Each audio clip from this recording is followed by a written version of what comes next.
dos situaciones similares. Hablan de la luz que debían representar los hijos de Dios. Aún también en Mateo capítulo 5, verso 14 al 16, cuando Jesús les habla a sus discípulos diciéndoles que debían ser la luz del mundo, les estaba haciendo mención del mismo ejemplo que había sido mostrado en el santuario años atrás.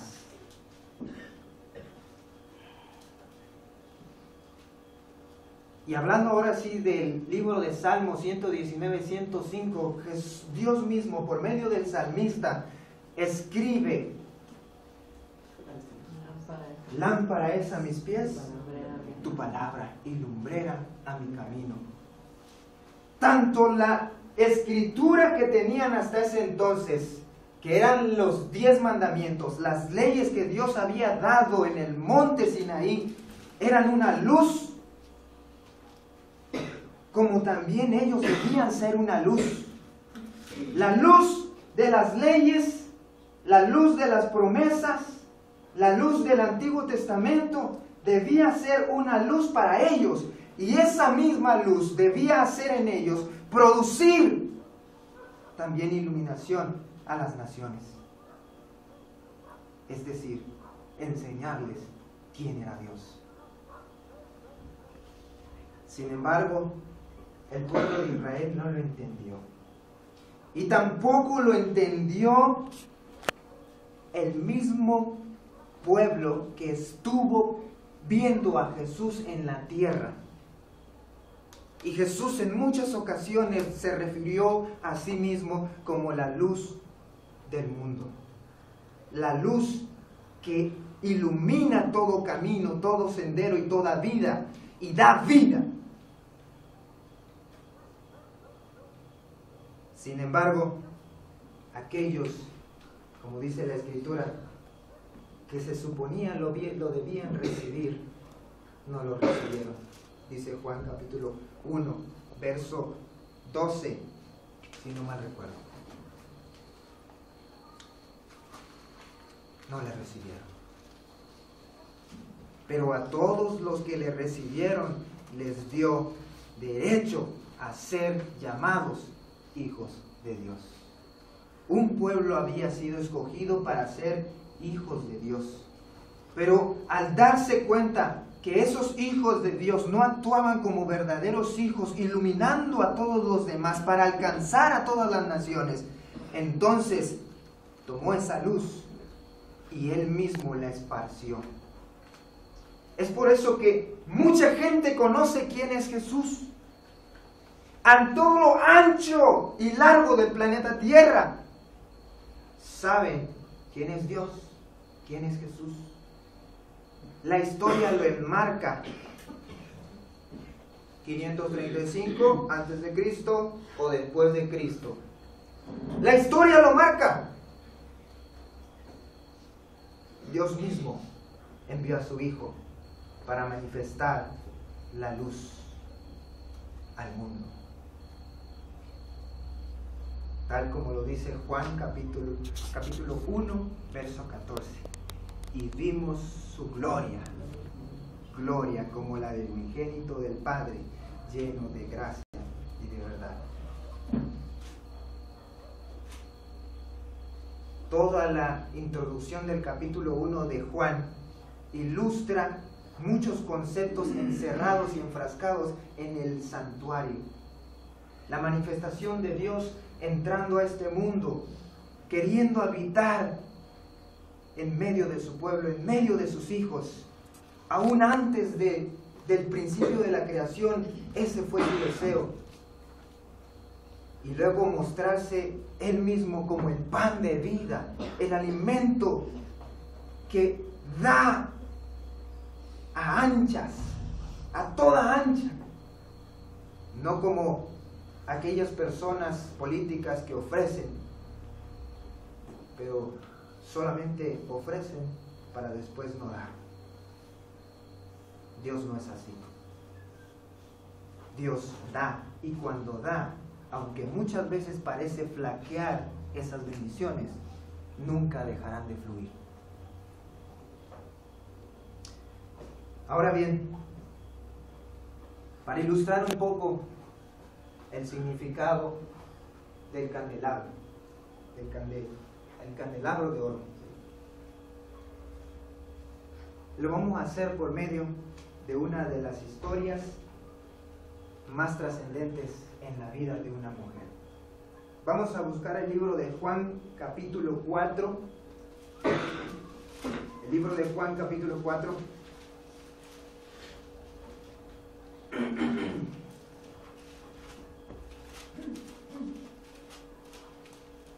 Verso 1.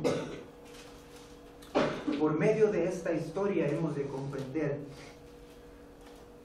qué es la luz verdadera. Dice de la siguiente manera: cuando pues el Señor supo que los fariseos habían oído decir, Jesús hace y bautiza más discípulos que Juan, aunque Jesús no bautizaba, sino sus discípulos, salió entonces de Judea y se fue otra vez a Galilea. Y le era necesario pasar por Samaria. Fue pues a una ciudad de Samaria llamada Sicar, junto a la heredad que Jacob dio a su hijo José. Y estaba allí el pozo de Jacob. Entonces Jesús, cansado del viaje, se sentó junto al pozo. Era como la hora sexta. Llegó una mujer de Samaria a sacar agua. Y Jesús le dijo, dame de beber. Pues sus discípulos habían ido a la ciudad a comprar alimento. La mujer samaritana le dijo a Jesús, ¿cómo tú siendo judío me pides a mí de beber que soy samaritana? Porque judíos y samaritanos no se tratan entre sí. Respondió Jesús y le dijo, si conocieres el don de Dios, ¿y quién es el que te dice, dame de beber? Tú le pedirías a él y él te daría agua viva. La mujer le dijo a Jesús, Señor, no tienes con qué sacarla y el pozo es hondo. ¿De dónde pues tienes el agua viva? ¿Acaso eres tú mayor que nuestros padres, que nuestro padre Jacob, que nos dio este pozo del cual bebieron él, sus hijos y sus ganados? Jesús le contestó, cualquiera que beba de esta agua volverá a tener sed. Pero el que beba del agua que yo le daré no tendrá sed jamás, sino que el agua que yo le daré será en él una fuente de agua que salte para vida eterna. Verso 15. La mujer le dijo, Señor, dame de esa agua, para que no tenga yo sed ni venga aquí a sacarla. Verso 16. Le dijo, ve, llama a tu marido y ven acá. Respondió la mujer y le dijo, no tengo marido. Y Jesús le dijo, bien has dicho, no tengo marido, porque 5 maridos has tenido y el que ahora tienes no es tu marido. Esto has dicho con verdad. Le dijo pues la mujer, Señor, me parece que tú eres profeta. Nuestros padres adoraron en este monte, pero vosotros decís que en Jerusalén es el lugar donde se debe adorar. Jesús le dijo a la mujer, créeme, la hora viene, cuando ni en este monte ni en Jerusalén adoraréis al Padre. Vosotros adoráis lo que no sabéis, nosotros adoramos lo que sabemos, pero la salvación viene de los judíos. Pero la hora viene, y ahora es, cuando los verdaderos adoradores adorarán al Padre en espíritu y en verdad, porque también el Padre tales adoradores busca que lo adoren. Dios es espíritu, y los que lo adoran en espíritu y en verdad es necesario que lo adoren. Le dijo pues la mujer, sé que ha de venir el Mesías llamado el Cristo. Cuando Él venga, Él nos declarará todas las cosas. Y Jesús le dijo, yo soy el que habla contigo. En esto llegaron sus discípulos y se asombraron de que Él hablaba con esta mujer. pasarme al verso 28. Entonces la mujer dejó su cántaro, fue a la ciudad y dijo a los hombres: venid, ved a un hombre que me ha dicho todo cuanto he hecho. ¿No será este el Cristo? Entonces salieron de la ciudad y vinieron a él. Aquí vamos a concluir.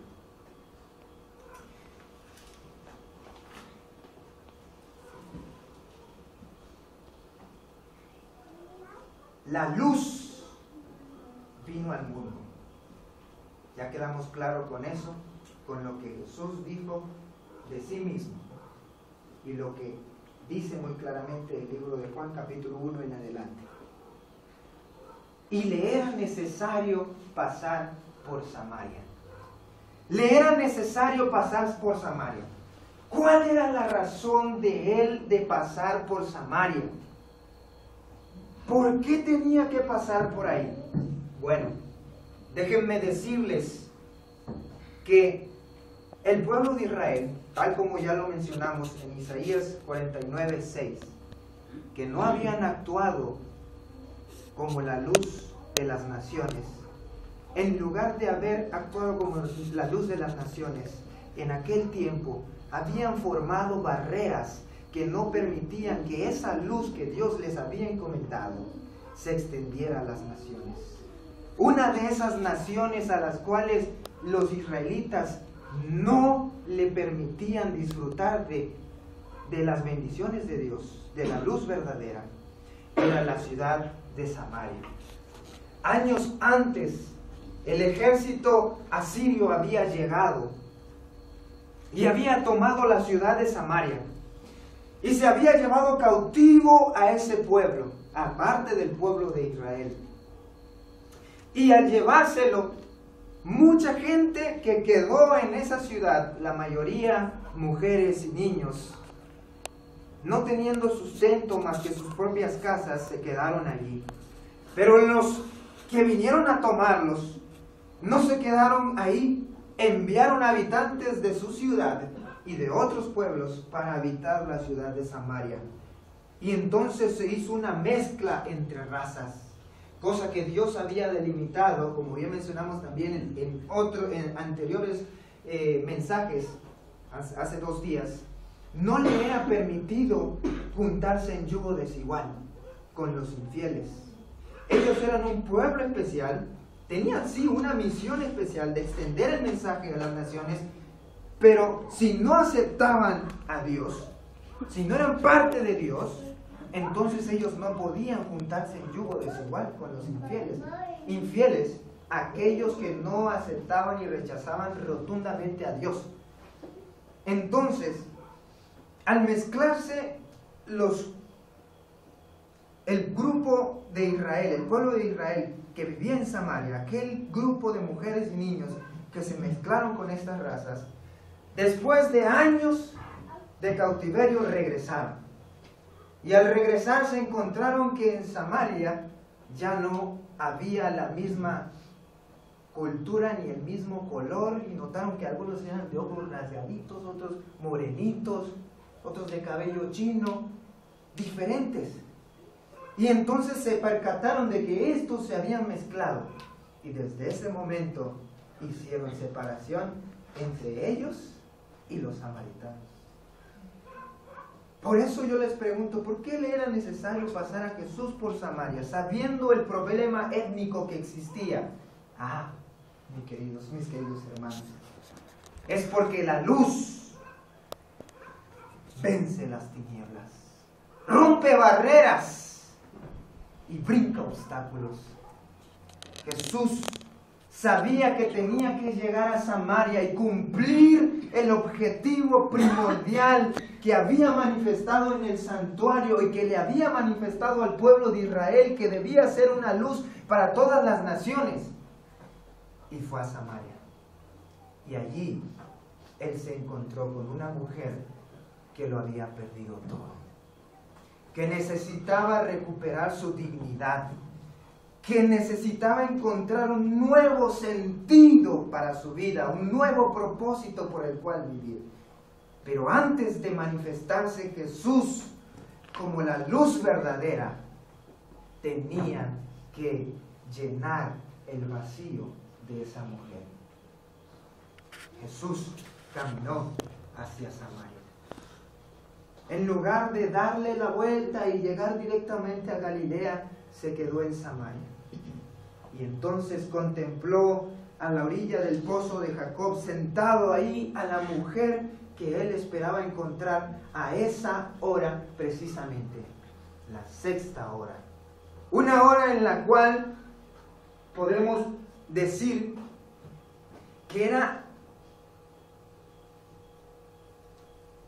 tal vez una locura, tal vez algo imprudente, salir de la ciudad e ir al pozo de Jacob, que se encontraba a las afueras de Samaria, porque en aquellas regiones el sol es un sol abrasador. El desierto se encuentra a unos pocos kilómetros de la frontera con Israel. Y cuando llega la hora sexta, que son más o menos entre las 12 y 3 de la tarde, más o menos entre ese lapso, cuando comienza a parece que va a descender el sol, pero en lugar de estar descendiendo, el sol comienza como que a pegar más fuerte, y como está pegando de un costado, del lado del desierto, entonces el calor es un calor abrasador, que la gente que hace viajes en aquellas regiones procuran evitar esas horas. Y de hecho en aquella ciudad de Samaria, la costumbre no era la de salir a esa hora, la hora sexta, porque el calor era insoportable. Pero esta mujer iba a esta hora, a estas horas, porque era el único momento en el cual ella podía encontrar paz, tranquilidad en medio de su circunstancia. La Escritura nos dice que Jesús, ya después de haberse encontrado con ella, le manifestó su conocimiento de que ella tenía o había tenido, ¿cuántos maridos? 5. Pero ninguno de ellos era su marido. ¿Ustedes se imaginan cómo es que la gente que la rodeaba cuchicheaba, hablaba de ella, diciendo: ¡ah, qué mujer! Mira, es una mujer, como quien dice de ahora en este tiempo, una mujer cualquiera. Una mujer que no tiene dignidad de sí misma. Una mujer que no se da a respetar ni mantiene la dignidad de su familia.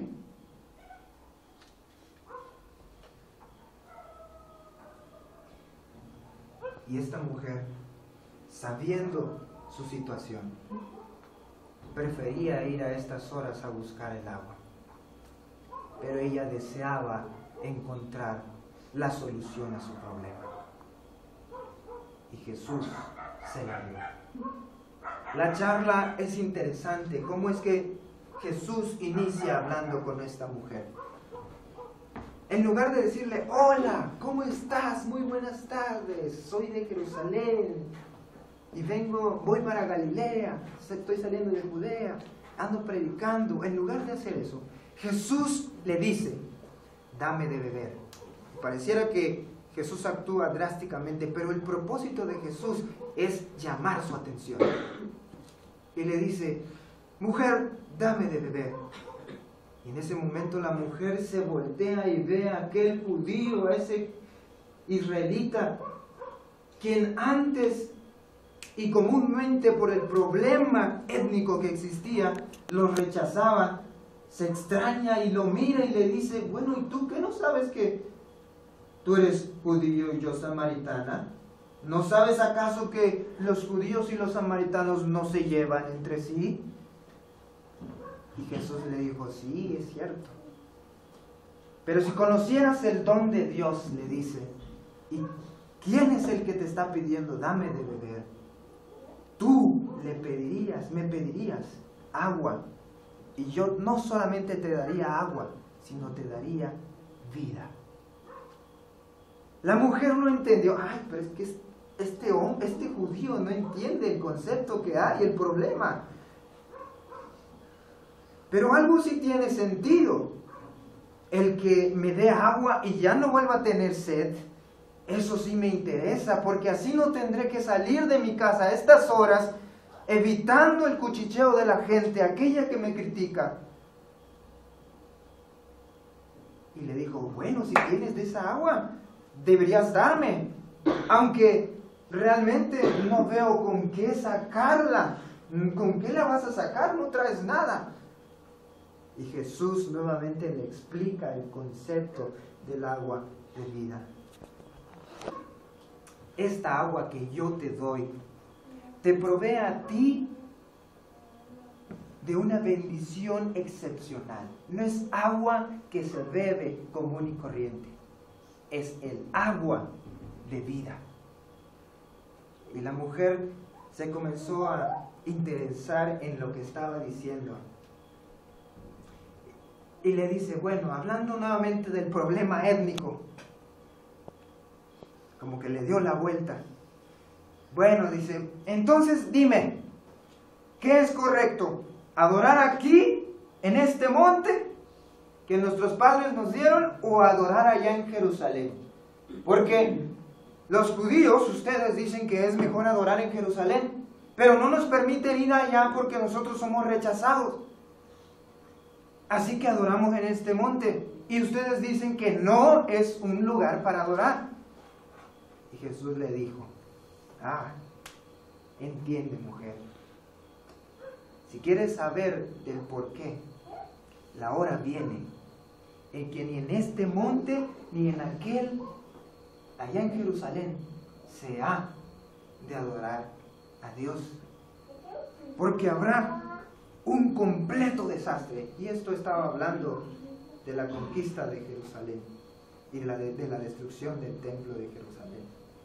Aunque muchos no lo contemplan así, yo percibo esa idea profética de Dios, extendiendo no solamente el concepto de adoración en un pueblo, sino extendiéndolo hacia todas las naciones para que acepten al Dios verdadero, la luz que vino a este mundo.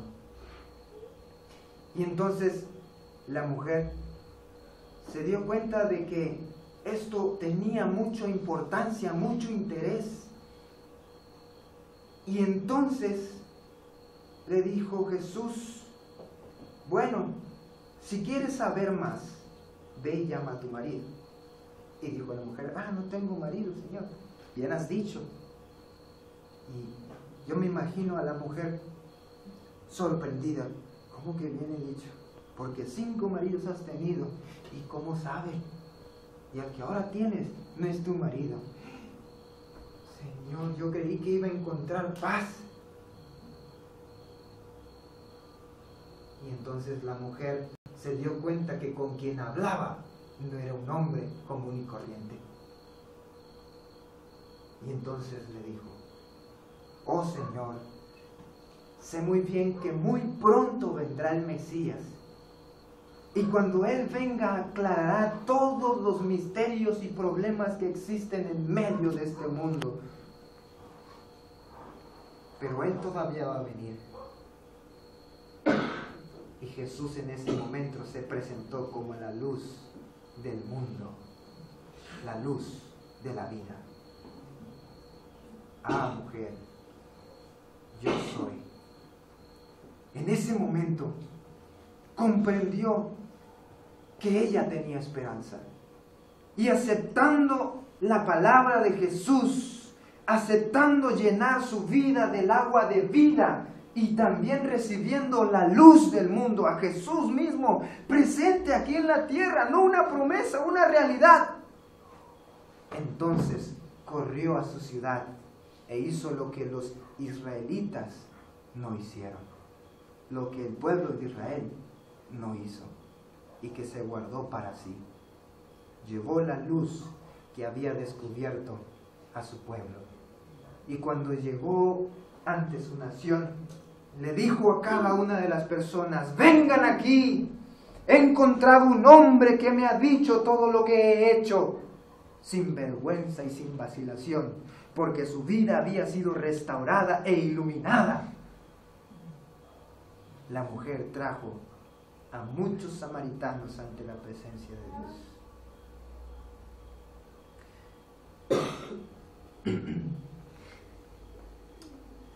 Queridos hermanos, hoy Dios nos está mostrando nuevamente la luz que irradia con un esplendor tal que ilumina toda oscuridad. Cuando la Biblia habla sobre la luz y las tinieblas, utiliza la representación de la luz como todo pecado que consume y oculta, oscurece a una persona de la realidad verdadera y eterna que es Dios. Y compara la luz con la verdad que limpia y transforma esa oscuridad en una plena vida en Cristo Jesús. Hoy podemos comprender entonces que el significado de esa lámpara dentro del templo, dentro del santuario terrenal, en aquel tiempo, llegó a ser no solo una luz en medio de un santuario, sino que llegó a ser la imagen, un antitipo, una manifestación pequeña de la realidad que llegó a ser Cristo Jesús al venir a esta tierra. Dios desea ser la luz en tu vida y llenarte de esperanza, amor y paz.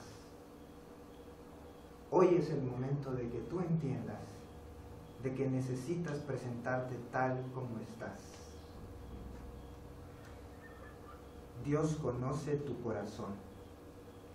Sabe si ante sus leyes, ante sus normas, que también son una luz para el pueblo de Israel espiritual que hoy somos nosotros, tú andas derecho, recto, guardándolos o no. Y desea que si no lo estás haciendo, tú puedas tomar la mano de Jesús, la luz del mundo, y encaminarte por el correcto sendero. En esta hora, quiero nuevamente invitar a cada uno de los que están aquí a manifestarle a Cristo Jesús, que le aceptan como la luz de sus vidas y le dicen: Señor, mucho tiempo he estado andando en tinieblas, he estado guardando a medias tal vez la ley que tú has dado, he estado guardando a medias tal vez lo que tú pides, pero hoy deseo, así como la mujer samaritana, aceptar la luz que tú me ofreces, restaurándome, sanándome y llenando mi corazón. Queridos hermanos, en esta hora yo invito a aquellos que deseen acercarse aquí ante la presencia de Dios para manifestarle que desean pertenecer a Cristo Jesús. ¿Habrá alguna persona que esté dispuesta a acercarse a Dios y decirle: Señor, yo te acepto como mi Dios, como mi Señor y Salvador, Jesucristo? ¿Habrá alguien que pueda pasar aquí al frente? Yo deseo orar por ti. Es una oración que permite que tu vida sea consagrada a Dios y que te acerca también a la presencia del Padre. Por favor, si alguien desea acercarse ante la presencia de Dios, le invito a pasar aquí al frente para hacer una oración por ti. ¿Alguien desea en esta hora venir ante la presencia de Dios?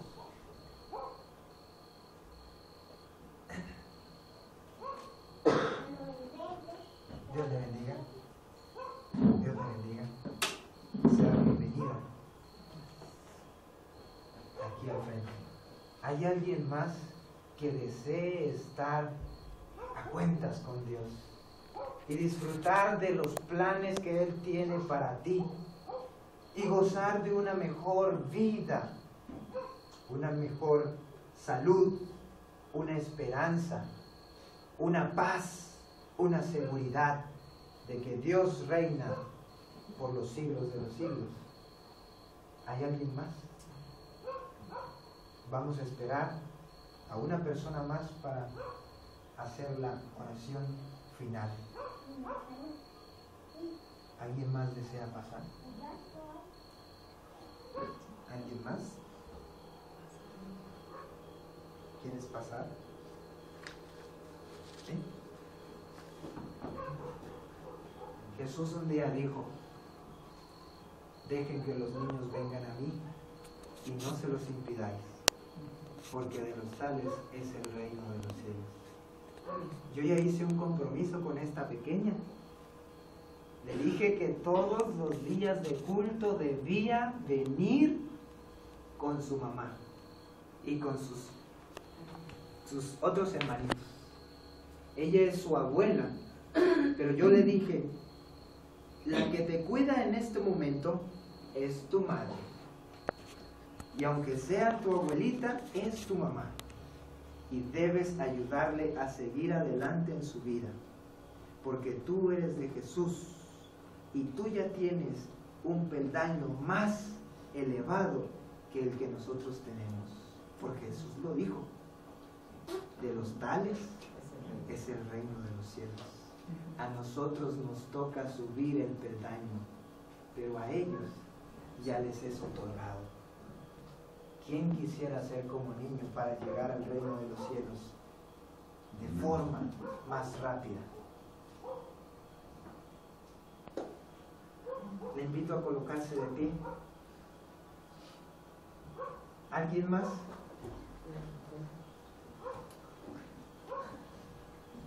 Dios les bendiga. Dios les bendiga. Ahora sí, vamos a colocarnos todos de pie para hacer la oración.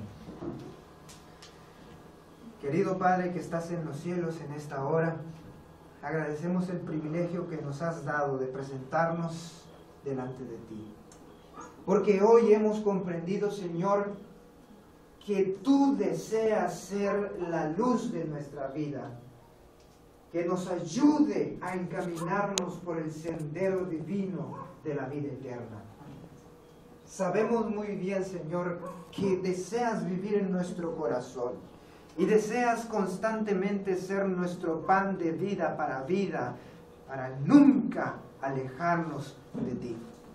Pero, Señor, nuestras decisiones cuentan cada día y tú, Señor, las habrás de proporcionar para cada uno de los que nos encontramos aquí, para un día llegar al reino de los cielos. Amén. Te rogamos, Señor, por estas dos almas que han pasado aquí al frente, para consagrar sus vidas. Quieren pertenecer a ese pueblo que sí irradia luz y esperanza a aquellos que lo necesitan. Y así como todos nosotros nos encontramos en este lugar, en esta hora, también manifestamos nuestro deseo de pertenecer a este pueblo de luz. En esta hora nuevamente confirmamos nuestro voto y compromiso contigo. Y, Señor, queremos que tomes nuestra vida. En esta hora, Señor, lo agradecemos todo y lo imploramos en los méritos de Cristo Jesús, nuestro Señor y Salvador. Amén. Amén.